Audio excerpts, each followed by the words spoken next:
Mostly जो number होते हैं भाई हमारे वो कौन से होते हैं, एबेंडेंट और डेफिशिएंट। अब ध्यान से सुनना, जो एबेंडेंट होते हैं नंबर हमारे उसे किसे बोलो क्या होते हैं, एबेंडेंट बोलो किसे कहते हैं, नंबर्स जिनके फैक्टर का सम एक्सक्लूडिंग दी नंबर, नंबर से क्या होना चाहिए, वो बड़ा होना चाहिए। जैसे फॉर एग्जांपल मैंने बोला कि भाई factors of 24 excluding the number, वो कौन कौन सा होगा, 1 2 3 4 6 8 12। अब इन सभी का सम करेंगे, बोलो कितना हो गया, 36। तो यहां पर क्या है, जो फैक्टर का सम है एक्सक्लूडिंग दी नंबर, तो बोलो क्या है वो 36 से छोटा है। इसलिए ऐसे नंबर जिनके फैक्टर का सम बोलो क्या होना चाहिए, नंबर से क्या होना चाहिए, बड़ा, एक्सक्लूडिंग द नंबर इटसेल्फ, तो उस केस में वो उसे हम क्या बोलेंगे, अबंडेंट नंबर। ठीक है ना भाई। अब डेफिशिएंट होता है एक, तो डेफिशिएंट नंबर किसे कहते हैं बोलो,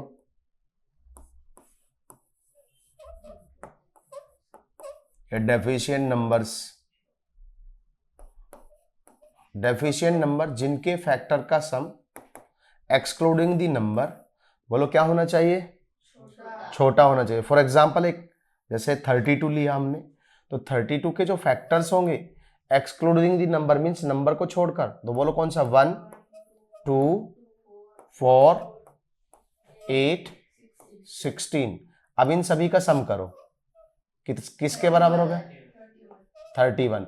तो यहां पर 31 32 से क्या है, छोटा है, इसीलिए हमारा डेफिशिएंट हो जाएगा नंबर्स ना। तो ऐसे नंबर जिनके फैक्टर का सम एक्सक्लूडिंग नंबर क्या होना चाहिए, छोटा होना चाहिए। ठीक है ना भाई, उसे हम क्या बोलेंगे, डेफिशिएंट नंबर बोलेंगे। ठीक है भाई।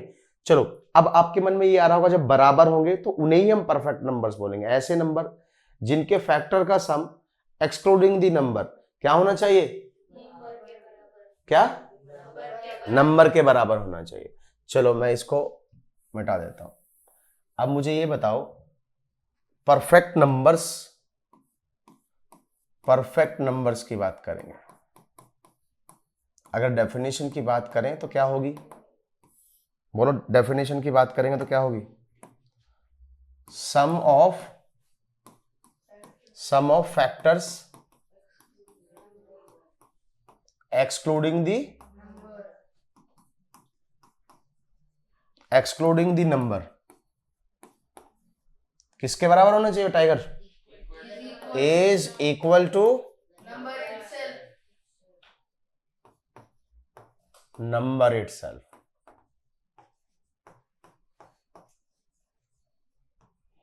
ठीक है भाई। अब जैसे फॉर एग्जाम्पल हमारा पहला जैसे 6 जो है, 6 के फैक्टर्स बताइए भैया, 1 2 3 एक्सक्लूडिंग 6। ठीक है ना भाई। अब इनका हम सम करेंगे, क्या आएगा भाई, इनका सम करेंगे तो क्या आएगा, इसका मतलब जो 6 है वो 1 + 2 + 3 है। ठीक है भाई। तो आपको पता चल गया कि यहां पर एक्सक्लूडिंग द नंबर। एक चीज और यहां से देखेंगे हम, अगर 6 के हमने सारे के सारे फैक्टर्स लिखे, मीन्स नंबर को भी लिखा हमने 1 2 3 और 6, इनका सम किया तो कितना आ गया, 12 आ गया भाई। अब 12 देखा आपने क्या है ये, बोलो इसके कितने टाइम्स है, 2 टाइम्स है। मीन्स अगर परफेक्ट नंबर्स वो भी होते, सभी ऑल फैक्टर का सम अगर क्या होना चाहिए, ट्वाइस भी होता है। क्या होता है, ट्वाइस भी। दूसरा एक एग्जाम्पल हो रहा है भाई, आपको ये भी पता होना चाहिए, बोलो क्या एग्जाम्पल, जैसे 28 भी है, 28 को आप देखो भाई, इसके फैक्टर के बेटा एक्सक्लूडिंग दी 28 इटसेल्फ, तो क्या होगा बोलो, 1 2 4 7, बोलो क्या, 14। इनका सभी का सम करो, क्या हो गया भाई, 28। सम जो हो गया वो क्या हो गया, 28। अगर आप 28 को भी लेते तो इसका 2 गुना हो जाता ऑब्वियसली, है ना, ट्वाइस। तो आप ये हमारे क्या होंगे, हम 6 और 28 क्या है हमारा परफेक्ट। अब आपके मन में ये आ रहा होगा ऐसे कितने नंबर और होंगे, तो आपने देखा भाई जैसे कि 400 कुछ भी ऐसा नंबर है एक, फिर बाद में 8200 कुछ है, फिर बाद में, तो ये मैथमेटिशियन ने पहले स्टार्टिंग में जब करा था कि मतलब पहले 4 या 5 नंबर थे, फिर उसके बाद में 4-5 नंबर हो रहा है, लेकिन उन्होंने एक चीज और ऑब्जर्व की, अभी तक जो इवन परफेक्ट नंबर, देखो अभी देखा ना 6 भी इवन नंबर है, 28 भी इवन नंबर है, तो हमारे जो परफेक्ट नंबर हैं वो इवन परफेक्ट नंबर है, समझ में आई कि नहीं। लेकिन अभी तक ये पता नहीं चला है अभी तक कि 2 क्वेश्चन अभी रह गए हैं, मतलब कोई भी अगर तुम में है तो वो इस चीज का रिसर्च कर सकता है। क्या कर सकता है बोलो, कि ओड नंबर परफेक्ट नंबर है क्या नहीं है, ये भी पता नहीं चला अभी। दूसरा ये कि अगर हमारे इवन परफेक्ट नंबर्स हैं तो ये इनफाइनाइट है क्या नहीं है, समझ में है क्या नहीं भाई। ये क्वेश्चन है कि इनफाइनाइट है क्या नहीं है, ये भी अभी इनफाइनाइट है, ऐसा भी हो सकता है सीमित हो सकते हैं वो, ऐसा हो सकता है इनफाइनाइट है क्या नहीं है, ये भी अभी क्वेश्चन बाकी है, ये समझ में है कि नहीं भाई। क्योंकि अगर है ये चलता जा रहा है, समझ में है कि नहीं, क्योंकि बहुत बड़ी बड़ी कैलकुलेशन करती हैं इसके लिए। तो अभी कोई भी परफेक्ट नंबर जो है, अभी आप कोई भी परफेक्ट नंबर है बोलो, उसकी आप खुद में एक प्रॉपर्टी देखेगी, तो उसे हम कैसे लिख सकते हैं, देखो आप ध्यान से सुनना। किसी जैसे मैंने 6 को लिखा भाई, देखो 6 को क्या लिख सकते हो आप बोलो, 2 into 3 लिख सकते हो ना। अब मैं 2 को कैसे लिख सकता हूं आप बताइए, क्या मैं ऐसा लिख सकता हूं 2 को, 2 raised to n minus 1 into 2 raised to n minus 1, where जो n है यहां पर प्राइम है और ये भी यहां पर प्राइम है, वेयर n इज प्राइम।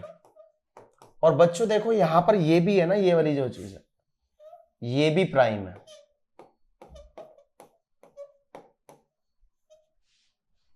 ठीक है ना भाई। अब क्या हम ऐसा लिख सकते हैं, मीन्स किसी भी प्राइम नंबर को आप इस फॉर्म में लिख सकते हैं, मीन्स पर प्राइम नंबर को यहां पर देखो इस वाले 2 raised to n minus 1 की फॉर्म में लिख सकते हैं। लेकिन इसके लिए किसके केस में, जब परफेक्ट नंबर्स का हम लिखेंगे, परफेक्ट नंबर को एक प्राइम में लिख सकते हैं और यहां पर इस वाले फॉर्म में, जैसे मैंने लिखा 2 into ये, ऐसे 4 into 7 भी लिख सकता हूं मैं यहां पर, तो एक इवन और एक प्राइम लिख सकते हैं हम यहां पर। 28 को ऐसा लिख सकते हैं ना भाई, बोलो क्या, 4 into 7, तो इसे आप ऐसा लिख सकते हैं 2 की पावर कितना 3 माइनस इंटू कितना बोलो माइनस, यहां पर जो n हो गया आपका वो 3 हो गया, मतलब 3 हो गया, तो n भी प्राइम है और ये नंबर भी प्राइम है। देखो यहां पर ये नंबर, ये 7 एक्चुअल में ये 7 है और जो कि प्राइम है, तो ये बात ये पता चला यहां से, ये मैथमेटिशियन ने देखा कि किसी भी परफेक्ट नंबर्स को हम यहां पर इस फॉर्म में लिख सकते हैं। किस फॉर्म में लिख सकते हैं बोलो, 2 raised to n minus 1 और 2 raised to n minus 1, देखो वहां पर 2 raised to n minus, तो यहां पर जो ये है ना वो प्राइम है और n जो है वो भी प्राइम है, ऐसा लिख सकते हैं। और इसी चीज को उसने बोला, ये जो मैथमेटिशियन था उसका नाम था मरिन मर्सेने, क्या नाम था, मरिन मर्सेने। तो इस चीज को 2 raised to n minus 1 के टाइप को जो हम नंबर को यहां पर इसमें जो बोलते हैं बेटा, उसे मर्सेने नंबर बोलते हैं। क्या बोलते हैं उसे, मर्सेने नंबर। इसे क्या मैं मिटा दूं, एक बार लिख लो जल्दी से। अब यहां पर मींस कोई भी परफेक्ट नंबर्स को हमें यह पता चल गया, किसी भी परफेक्ट नंबर को हम किस में लिख सकते हैं भाई,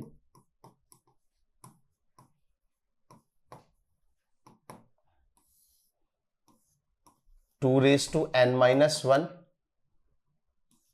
into 2 raised to n minus 1 की फॉर्म में, वेयर n क्या है बोलो, n इज प्राइम। देखो कोई भी परफेक्ट नंबर है यहां पर, इवन परफेक्ट नंबर है, हमने जो पढ़ा भाई अभी तक पढ़ रहे हैं even perfect, odd perfect number के बारे में अभी पता भी नहीं चला है, वो तो क्वेश्चन बाकी है। दूसरा ये है कि भाई इनफाइनाइट नंबर होंगे क्या नहीं होंगे इवन परफेक्ट नंबर, ठीक है ना भाई। तो ये हमारे क्या है भाई, इवन ही है भाई, इवन परफेक्ट ही है ना, ठीक है। अब ये बताओ मुझे कि यहां पर ये भी क्या होना चाहिए, प्राइम होना चाहिए। और ये जो प्राइम है इसे हमने क्या बोला है, मर्सेने नंबर, ठीक है भाई। मर्सेने यहां पर एक आदमी का नाम है, मैथमेटिशियन है, ठीक है ना भाई, मरिन मर्सेने, तो उसके नाम से ये नाम रहा, इसे मर्सेने नंबर बोला गया, 2n-1। तो किसी भी पर उसको आप लिख सकते हो, मैंने बताया ना, जैसे कि 28 को कैसे लिख सकते हैं भाई, बोलो 4 इंटू बोलो कितना 7। अब देखो 2 कितना लिख सकते हैं, 3-1 इंटू बोलो क्या 2⁻³ लिख सकते हैं। n दो प्राइम नंबर है और ये भी देखो 7 भी प्राइम ही है, समझ में आ गई होगी, ठीक है भाई।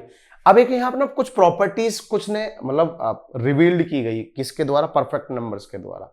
तो कुछ वो प्रॉपर्टीज क्या है, देखो कोई भी जो परफेक्ट नंबर्स है भाई, परफेक्ट नंबर्स हमारे जैसे मैंने लिखा 6, अब 6 के जो फैक्टर्स होंगे भाई, फैक्टर्स सभी के सभी फैक्टर्स, ऑल फैक्टर्स बेटा क्या होंगे बेटा, ऑल फैक्टर्स की बात करें जब हम, तो बोलो क्या होंगे, 1 बोलो 2 3 6। अब इनका रेसिप्रोकल का सम करेंगे आप, देखो रेसिप्रोकल का सम करता हूं 1/1 प्लस 1/2, चाहे आप 28 का देखो भाई आप 28 428, इसके सभी फैक्टर्स का रेसिप्रोकल का सम करोगे, देखो 1/1, इसके फैक्टर्स कौन कौन से होते हैं बोलो,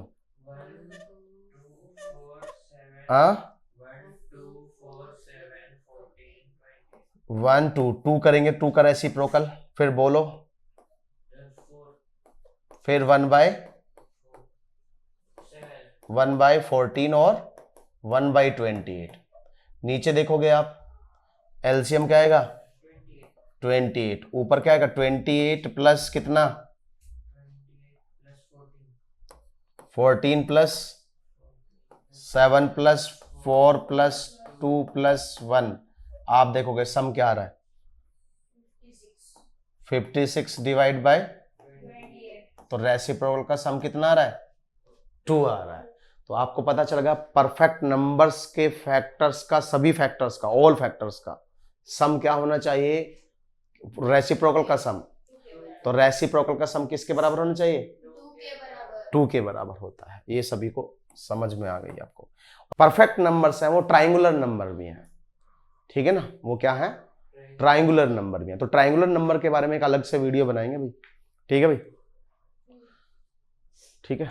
आज के लिए इतना ही रखते हैं।